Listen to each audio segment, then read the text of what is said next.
सत श्री अकाल जी। इतिहास दीयां पैड़ां देख रहे तमाम दर्शकों का मैं हरमनप्रीत कौर स्वागत करदी हां। गल करदे हां जी तरीक 7 अप्रैल के बारे दे विच। सन 1924 दे विच जैतो मोर्चे वास्ते तीजा जत्था 22 मार्च नूं अकाल तख्त साहिब तो रवाना होया सी। यह जत्था 7 अप्रैल 1924 नूं जैतो पुजा, जिथे फौज अते पुलिस वल्लों इस दे स्वागत की पहला वांग ही तैयारी की हुई सी। इस समय तारा सिंह मोगा MLC, मियाँ फजल हक करतार सिंह मैंबर असैंबली भी पहुंचे हुए सन। उन्होंने पुलिस नूं कहा कि जत्था निहत्था है, इस उत्ते इस नूं गिरफ्तार करने का हुक्म दे दिता गया। इत्थे जत्थे नूं रोक के छोटियां छोटियां टोलियां विच इन्हां नूं हथकड़ियां अते रस्सियां नाल जकड़ के किले अंदर डक दिता गया ते मगरों नाभा बीड़ जेल विच पहुंचाया गया।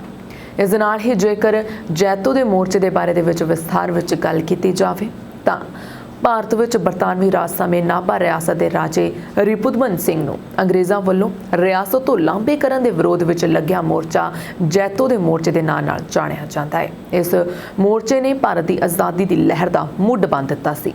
श्रोमणी गुरुद्वारा प्रबंधक कमेटी इसे मोर्चे की ही देन है। इस मोर्चे तो प्रभावित होकर पंडित जवाहर लाल नेहरू इत्थे आए अते उन्हां नूं जैतो थाणे की हवालात विच भी रखा गया।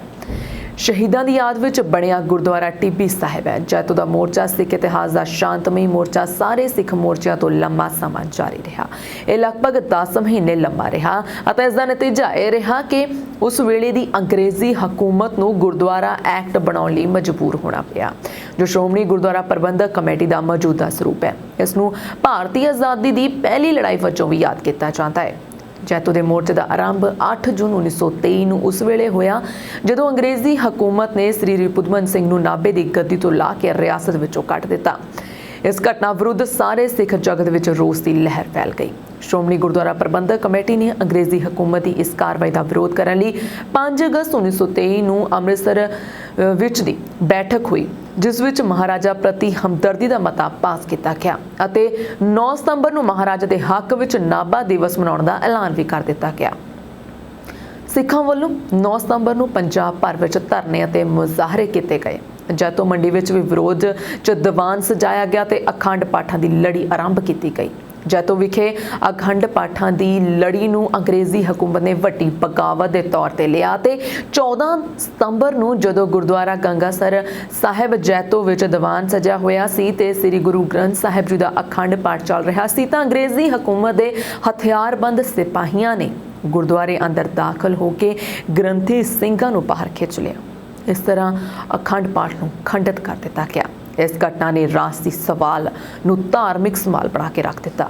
इस तरह नाल जैतो मोर्चे का आरंभ होया, जिसका मुख निशाना खंडित अखंड पाठ नूं मुड़ अखंडित रूप में चालू करना सी।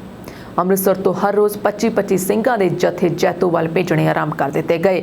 25 सिंघां दा एक जत्था हर रोज़ श्री अकाल तख्त साहिब अमृतसर तो चल के जदों जैतो पहुंचदा तां हुकूमत वल्लों इन्हां सिंघां नूं गिरफ्तार करके जंगलां विच लिजा के छड्ड दिता जांदा। दिल्ली विच होए इंडियन नैशनल कांग्रेस वल्लों हमदर्दी का प्रगटावा किया गया अते पंडित जवाहर लाल नेहरू, प्रिंसीपल गिडवानी ते मिस्टर के सनातम नूं स्थिति का जायजा लैण लई जैतो मंडी भेज दिता गया।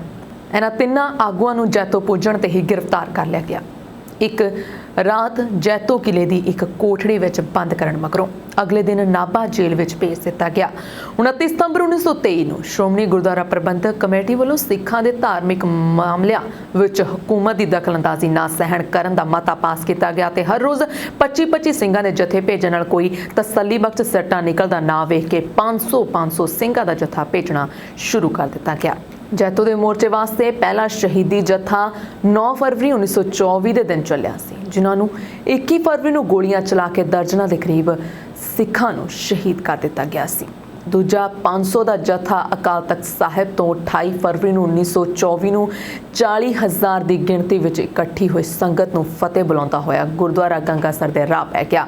जैतो मोर्चे वास्ते तीजा जत्था 22 मार्च नूं अकाल तख्त साहिब तो रवाना होया। यह जत्था 7 अप्रैल 1924 नूं जैतो पुजा। ਜੈਤੋ ਵਿੱਚ ਵਰਤੇ ਸਾਕੇ ਦੀ ਚਰਚਾ ਇੰਨੀ ਜ਼ਿਆਦਾ ਹੋ ਗਈ ਸੀ ਕਿ ਪਰਦੇਸੀ ਵਸਦੇ ਸਿੱਖ ਵੀ ਜੈਤੋ ਨੂੰ ਜਾਂਦੇ ਜਥਿਆਂ ਵਿੱਚ ਸ਼ਾਮਲ ਹੋਣ ਲਈ ਅੰਮ੍ਰਿਤਸਰ ਪੁੱਜੇ। ਕੈਨੇਡਾ ਤੋਂ 11 ਸਿੱਖਾਂ ਦਾ ਜਥਾ 17 ਜੁਲਾਈ 1924 ਨੂੰ ਚੱਲਿਆ, ਜੋ 14 ਸਤੰਬਰ ਨੂੰ ਕਲਕੱਤੇ ਜਹਾਜ਼ੋਂ ਉਤਰਿਆ ਤੇ ਕਈ ਵੱਡੇ ਸ਼ਹਿਰਾਂ ਤੋਂ ਹੁੰਦਾ ਹੋਇਆ 28 ਸਤੰਬਰ ਨੂੰ ਅੰਮ੍ਰਿਤਸਰ ਪੁੱਜਾ ਤੇ 2 ਜਨਵਰੀ 1925 ਨੂੰ ਜੈਤੋ ਵਾਸਤੇ ਚੱਲ ਪਿਆ। ਇਸ ਦੇ ਨਾਲ ਹੀ ਇਤਿਹਾਸ ਦੀਆਂ ਪੈੜਾਂ ਦੇ ਵਿੱਚ ਫਿਲਹਾਲ ਇੰਨਾ ਹੀ। ਹੁਣ ਮੈਨੂੰ ਦਿਓ ਇਜਾਜ਼ਤ। ਧੰਨਵਾਦ।